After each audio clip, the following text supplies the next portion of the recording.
Hi, very good evening to all. I'm Suma Rajesh, Management Committee Member of Icai Abu Dhabi Chapter. I have with me Mr. Adil Buhariwalla. He is Senior Partner, Internal Audit and Risk Consulting, UHY James.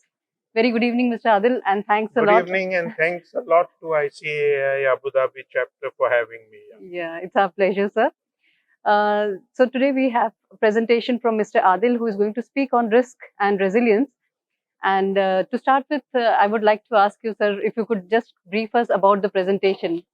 Okay, as the title goes, risk, my presentation is to do with the subject of managing business risk. And by nature, I like catchy titles for my presentation, so I put Don't Go Topless on Risk, and people were wondering, because it's a very civil presentation.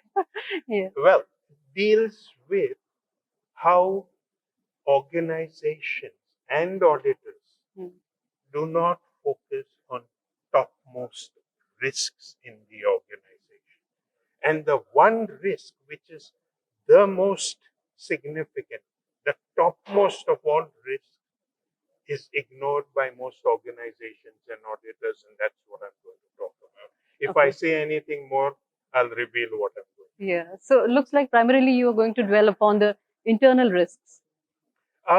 It is an internal risk, but it has an impact on the external aspect.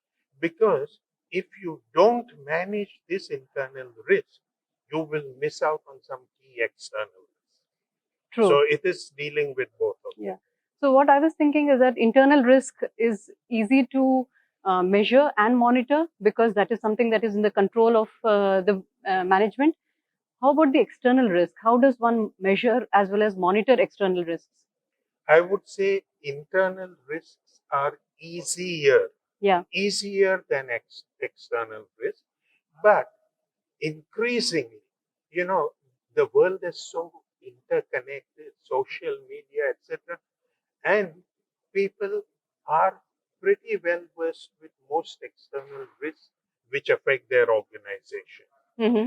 So I would say that yes, I mean, internal, it's their own organization, they know it better and they can manage it better, and always external risks pose a greater challenge. True. And since you are an internal auditor, I would also want to know how is the risk culture in UAE as such in this part of the Risk world? culture in UAE, I'm so glad you mentioned it, because there is a lot of stress on good governance by the leadership of UAE. Okay. Lot of stress. There are new regulations. There are new laws coming up. All of that focusing on higher, more stringent governance. Right. And therefore, the subject of risk management automatically gains importance. So, full marks to UAE for this very, very high focus on good risk management. There are so many questions that are coming to my mind, but I probably would keep it for the presentation time. Thank you. Thank you so much for your time. Thank you. I'm looking forward to making this presentation. Yeah, thank you. And thank you once again, ICAI Abu Dhabi Chapter. Thank you to all of you. Thank you to the organizing committee.